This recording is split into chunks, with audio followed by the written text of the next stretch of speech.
नर्मदे हर।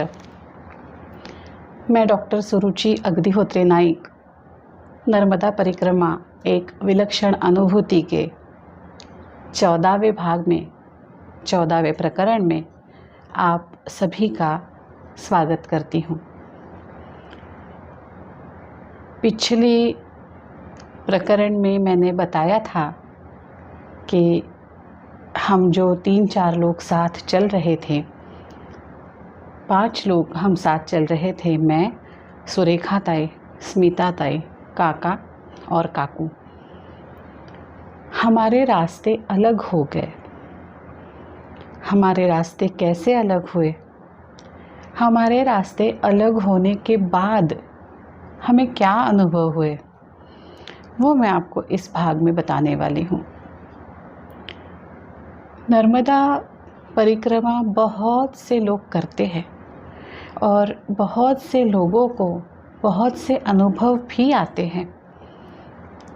सबसे महत्वपूर्ण भाग ये है कि किसको क्या अनुभव आए, ये उसके प्रारब्ध पर निर्भर होता है। देखिए ना, हम 5 लोग साथ में थे, लेकिन उन तीनों को अलग अनुभव आने थे और हमें अलग अनुभव आने थे, क्योंकि हमारा प्रारब्ध अलग अलग लिखा गया है। हम हमेशा ये कहते हैं ना, ये मेरे साथ ही क्यों हुआ? मैंने भी तो इतना सब किया है, मैंने भी तो कष्ट किए हैं, उससे फल मिला, मुझे क्यों नहीं मिला? क्योंकि ये फल इस कष्ट का होता ही नहीं है। ये फल तो उस प्रारब्ध का होता है जो हमारे पिछले कई जन्मों के कर्मों पर लिखा गया है, और हम इसे इस जन्म में जोड़ने की कोशिश करते हैं, है ना? अब बताती हूँ कि हम अलग कैसे हुए। हुआ ये कि रास्ते में हमें एक बाबा जी मिले और उन्होंने हमें कहा कि आप ये वाला रास्ता मत लीजिए, आप ये वाला रास्ता लीजिए, क्योंकि नाला भरा हुआ है और आप उसे कूद कर नहीं जा पाओगे। नाव भी है कि नहीं पता नहीं। और हमने दूसरा रास्ता ले लिया।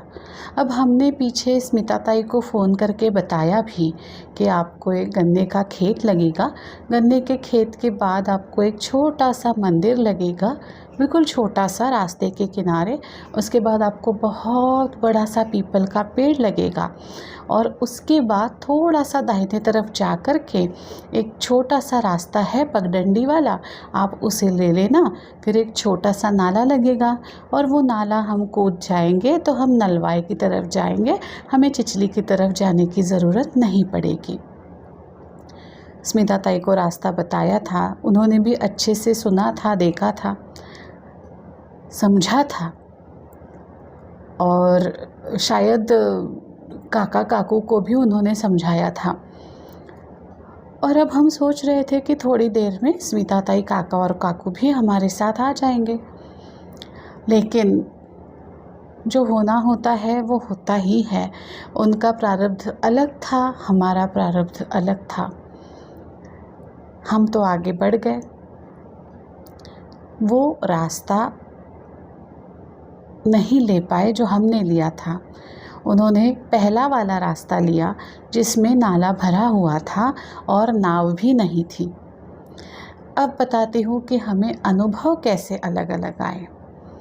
हम तो आगे चल दिए और चलते चलते हमें प्यास लग रही थी, थोड़ी सी धूप भी हो रही थी, तो हमने सोचा थोड़ा विश्राम कर ले। छोटे छोटे से अच्छे से सुंदर सुंदर से घर देखते गांव से हम आगे जा रहे थे, और एक घर के बाहर आम का बहुत बड़ा पेड़ था और उसके नीचे बैठने की व्यवस्था थी। एक कड़प्पा लगा हुआ था जिस पर कोई राहगीर बैठ सकता है, कोई रास्ते से जाने वाला बैठ सकता है। तो हम भी वहाँ बैठे और 2-3 मिनट ही हुए होंगे कि अंदर से एक छोटी सी 3-4 साल की माई दौड़ते दौड़ते बाहर आई, और वो गेट से बाहर आई थी तो उसे पकड़ने उसकी दादी भी बाहर आई। और उसकी दादी ने हमें देखा और हमारा हाथ पकड़ करके अंदर ले गई। माई, यहाँ विश्राम ना करो, आपके लिए दरी डाल देती हूँ, आप तो आंगन में विश्राम करो। हम आंगन में गए। बहुत सुंदर सा आंगन था, तुलसी वृंदावन था, अलग अलग पेड़ लगे थे, अलग अलग फूल थे, बड़ा ही प्रसन्न घर था। इतने में छोटी मैया जी की माता जी बाहर आई और पूछने लगी, माता जी छाछ पियोगे कि चाय बनाऊं? अब हमने भी सोचा कहाँ माता जी को कुछ बनाने के लिए बोलेंगे, छाछ तैयार है तो छाछ ही पी लेते हैं। तो हमने कहा माता जी छाछ पिला दीजिए, चाय बनाने की आवश्यकता नहीं है। और छोटी मैया जी दौड़ते दौड़ते फिर आ गई और कहने लगी, अम्मा दीदी को तो बोलो यही भोजन कर ले। अब दीदी को यही भोजन करने के लिए छोटी माता जी ज़िद करने लगी कि हम दोनों दीदियाँ यहीं पे उसके घर में भोजन कर लें। अब छोटी मैया जी की माँ, दादी जी की बहू, वो भी सामने आई और वो कहने लगी, अब हमारी गुड़िया बोल रही है यही भोजन कर ले तो यही भोजन कर लीजिए, छाछ तो आप बाद में पी लेना, घर के तुअर है उसकी सब्ज़ी बनाई है और मक्के की रोटी बना रही हूँ, बस थाली लगाना है, थोड़ा सा 5 मिनट का समय दीजिए, मैं थाली भी लगवा देती हूँ। अब दादी जी भी कहने लगी, हाँ हाँ बहू, ये तो तुमने अच्छा किया, अब तो माता जी खाना खाकर ही जाएंगे। अब इतने प्यार से ये तीनों माताएं, छोटी गुड़िया रानी, उनकी माँ और उनकी सास, ये तीनों माताएं हमें भोजन के लिए कहने लगी। हमारा बाल भोग तो हो गया था, 10 साढ़े 10 कुछ का समय हो रहा होगा और हमारी थालियाँ भी लग गई। गर्मा गर्म मक्के की रोटी और अपने घर में उगे हुए तुअर की सब्ज़ी, पापड़, अचार, बिल्कुल टाइम पर बनाए हुए आलू के भजिए और बहुत सारे पकवान भी थे। और छाछ कटोरी में नहीं दिया गया था, ग्लास में दिया गया था बाजू में। और माता जी कहने लगी, छाछ भी अपने घर की गाय की दूध का है माता जी, नुकसान नहीं करेगा, आप तो पानी पियो ही नहीं, आप तो छाछ ही पियो। इतना प्यार, इतना प्यार। और हमने इस क्षेत्र की मक्के की रोटी और तुअर की सब्ज़ी हमने भोजन पाया। अब छोटी माता जी और रोने लगी, दीदी को तो यहीं सोने के लिए बोलो। तो उन्होंने बोला कि आपको अगर जल्दी नहीं है तो आप आज यहीं रुक जाओ। लेकिन स्मिता ताई, काका और काकू कहीं पीछे छूट गए थे, हमें उन्हें रास्ता भी बताना था या फिर हमें उन्हें कोई ख़ास जगह बता करके उनके लिए इंतज़ार करना था, तो हम यहाँ आज की रात नहीं रुक सकते थे, इसलिए हमने आगे जाने का सोचा। ये तो हुआ हमारा अनुभव। अब स्मिता ताई, काका काकू, इन लोगों को क्या अनुभव आया? उन्होंने पहला वाला रास्ता पकड़ा था जहाँ पे नाला भरा हुआ था। अब वहाँ पे वो लोग पहुँचे और इंतज़ार करने लगे कि कोई नाव आए। 1 घंटा हुआ, आधा घंटा हुआ, नाव तो कोई आ नहीं रही है।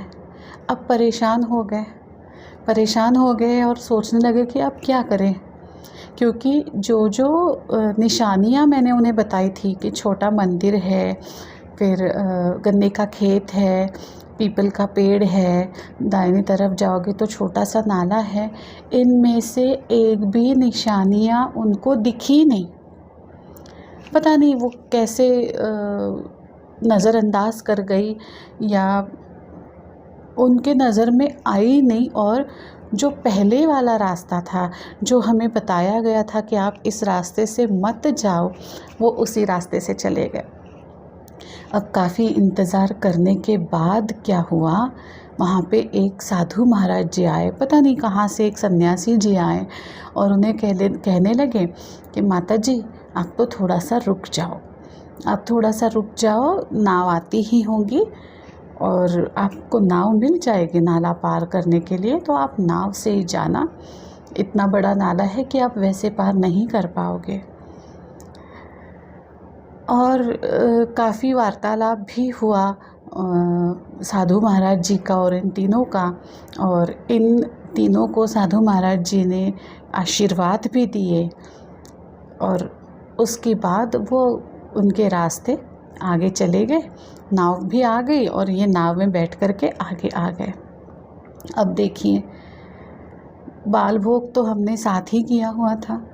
बाल भोग के बाद इन्हें भोजन प्रसादी नहीं मिली, काफ़ी समय तक नहीं मिली, और हमें एकदम ताज़ी ताज़ी गर्मा गर्म उस क्षेत्र की क्या कहते हैं, फेमस कहो या हमेशा जो लोग सोचते हैं कि ये खाना चाहिए, तो उस क्षेत्र की मक्के की रोटी और घर की तुअर, घर के गाय का घी, घर के गाय का छाछ, इतना सारा प्यार, विश्राम, ये सब हमें मिला और उन्हें नहीं मिला।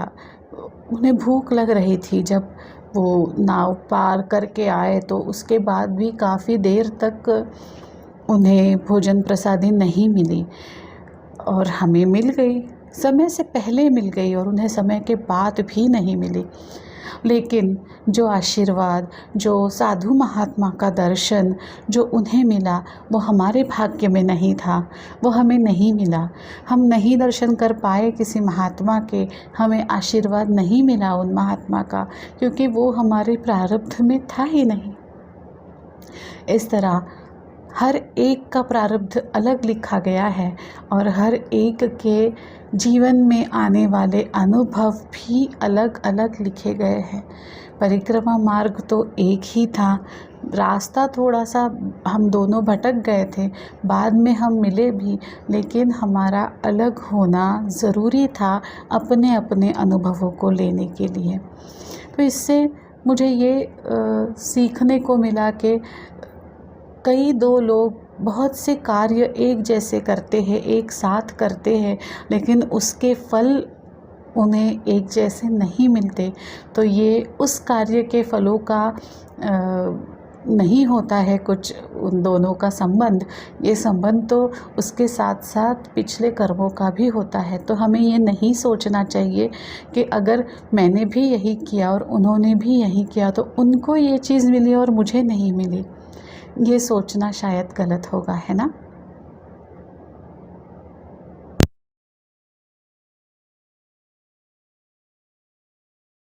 नमस्कार, मी परीक्षित पडवळ बोलतोय.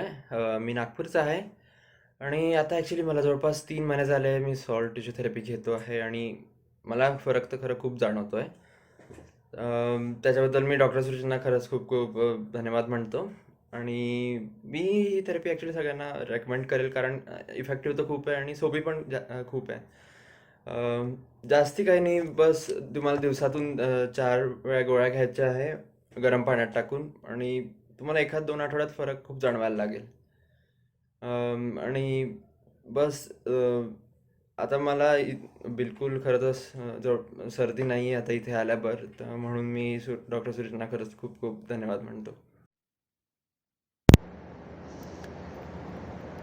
हमें अन्नपूर्णा जी के हाथों से भोजन मिला और उन्हें सन्यासी बाबा के दर्शन हुए। निश्चित ही वह सन्यासी बाबा सिद्ध बाबा थे, क्योंकि वहाँ पे नाव थी नहीं और उन्होंने बताया बिल्कुल 5 मिनट में नाव आ जाएगी, और न जाने कहाँ से 5 मिनट में नाव आई भी। लेकिन हमारे नहीं हो पाए दर्शन, और स्मिता ताई के और काका काकू के दर्शन हो गए, तो उन्हें भोजन नहीं मिल पाया। देखिए, माई सबका ख्याल रखती है, लेकिन उसका अपने हर बच्चे का ख्याल रखने का तरीका अलग होता है। किसे शायद किस चीज़ की कब ज़रूरत है ये हम नहीं जानते, लेकिन ये माई जानती है, और उसी प्रकार से माई हमें अलग अलग संकेत भी देती है। हम समझ नहीं पाते हैं माई के संकेत। ऐसा ही हुआ। संकेत से याद आया, हम तो नलवाए में हम लोग मिले फिर से, और हम फिर आगे चल पड़े। लोहारा, दतवाड़ा, इन गांव की तरफ आगे हम चल रहे थे। तो लोहारा में जाते जाते ऐसा कुछ हुआ, माई ने ऐसा कुछ संकेत दिया कि समझ में आ गया कि माई हमारे साथ चल रही है। दतवाड़ा का भी अनुभव बहुत ही सुंदर अनुभव रहा, लोहारा का भी अनुभव बहुत ही सुंदर अनुभव रहा। और उसके बाद राजघाट, और उसके बाद आती है शूल पानी की झाड़ी। सब लोग बोलते हैं शूल पानी की झाड़ी के अनुभव हमें बताइए, हमें ज़रूर सुनने हैं। लेकिन मैं कहूँगी कि लोहारा का भी अनुभव मैं आपको जल्द ही सुनाऊंगी, दतवाड़ा का भी अनुभव मैं आपको जल्दी सुनाऊंगी। मैया ने मुझे जो संकेत दिया वो भी मैं आपको बताऊंगी। और राजघाट फिर से एक बार थरारक सा अनुभव हमें राजघाट के रास्ते से हमें मिला। पहले अनुभवों से ये अलग था, हाँ, लेकिन बिल्कुल रोंगटे खड़े जाते हैं आज भी जब मुझे राजघाट का यह अनुभव याद आता है। तो ये मैं आपको बताऊंगी ज़रूर, लेकिन इस भाग में ये सारे अनुभव पूरे नहीं हो पाएंगे, तो इसलिए मैं उन्हें अगले भाग में बताऊंगी।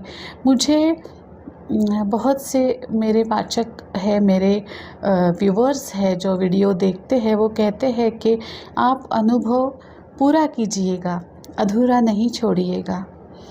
लेकिन मैं आपको बताऊं, अगर मैं ये अनुभव पूरा करूंगी तो आप अगले वीडियो का इंतज़ार नहीं करोगे, मुझे ये पता है। और थोड़ा सा स्वार्थी बनती हूँ मैं, और स्वार्थी बन कर के जानबूझ करके ऐसी जगह पे वीडियो रोक देती हूँ कि उत्सुकता आपकी बनी रहे, आप सोचे भी। हाँ, एक गलती करती हूँ कि थोड़ा सा मुझे वीडियो बनाने में लेट हो जाता है, लेकिन अब के कोशिश रहेगी कि लेट ना हो। यह वीडियो भी मैं हमेशा से थोड़ा पहले ही लेकर के आई हूँ, है ना। क्लिनिक है, घर है, बाकी भी सारे काम है, तो समय निकाल करके वीडियो बनाने की कोशिश करती हूँ। लेकिन अब जल्दी जल्दी बनाऊँगी, आपको ज़्यादा इंतज़ार नहीं कराऊँगी, लेकिन हाँ, थोड़ा सा तो ज़रूर कराऊँगी। और आपको विनती भी करूँगी उसके साथ साथ कि ये जो सारे वीडियोस हैं जो नहीं देखे हैं किसी ने, तो आप उन्हें ज़रूर दिखाइएगा। माई का प्रसाद है, उसे बांटिएगा ज़रूर। और लाइक, सब्सक्राइब, शेयर ज़रूर करिएगा, ताकि जल्दी जल्दी आपको मिलते जाए। बेल बटन भी दबाइएगा कि जैसे मैं वीडियो अपलोड करूं तो आप उसे सुन पाए। आप सुनते ही हैं, आप देखते ही हैं, आप अपना आशीर्वाद मुझ पर बनाए रखते ही हैं। और विनती यही रहेगी कि ऐसे ही आप अपना आशीर्वाद मुझ पर बनाते रहिए, माई के प्रसाद को हर किसी में बांटते रहिए। बस आज इतना ही, फिर मिलूँगी कुछ खास संकेतों के साथ और कुछ खास अनुभवों के साथ अगले वीडियो में। तब तक के लिए नर्मदे हर, नर्मदे हर, नर्मदे हर।